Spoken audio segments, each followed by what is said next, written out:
दिल्लीतील आंतरराष्ट्रीय AI समिटमध्ये गलगोतिया युनिव्हर्सिटीने केलेल्या लवाडीचा पर्दाफाश झाला आणि पुन्हा एकदा चर्चेचा केंद्रबिंदू ठरलं भारतीय आणि चायनीज तंत्रज्ञान. काही वर्षांपूर्वीपर्यंत मेड इन चायना म्हणजे तकलादू, स्वस्त, बोगस असा शिक्का होता.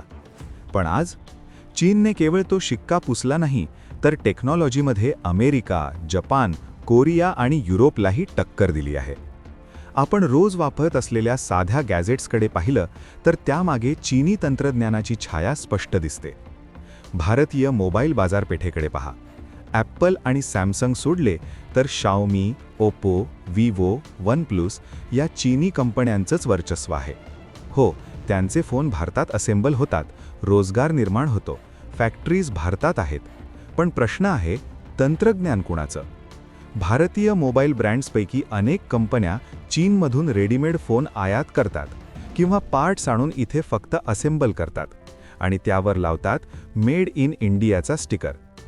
गेल्या काही वर्षात स्मार्ट वॉच आणि ऑडिओ डिव्हाइसेस क्षेत्रात बोट, नॉईज, फायरबोल्ट सारख्या भारतीय ब्रँड्सनी जोरदार कामगिरी केली आहे.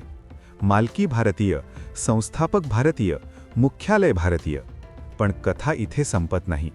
बोटने सुरुवातीच्या काळात 90% प्रोडक्ट्स चीन आणि व्हिएतनाममधून आयात करून फक्त स्वतःचा ब्रँड स्टिकर लावून विकले.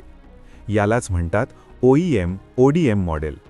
आजही जरी उत्पादन भारतात होत असलं तरी डिझाईन, चिप्स, बॅटरी, डिस्प्ले हे क्रिटिकल पार्ट्स चीन आणि तैवानमधूनच येतात. नॉईज आणि फायरबोल्टची ही कथा फार वेगळी नाही. हो, ही ब्रँड्स भारतीय आहेत. ते स्वस्त आणि चांगले प्रॉडक्ट्स देतात, ग्राहकांसाठी फायदेशीर आहेत. पण 100% मेड इन इंडिया हा दावा? तो पूर्ण सत्य नाही.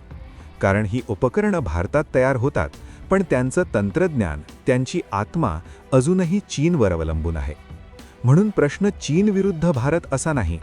प्रश्न आहे, आपण खऱ्या अर्थाने तंत्रज्ञानात स्वावलंबी कधी होणार?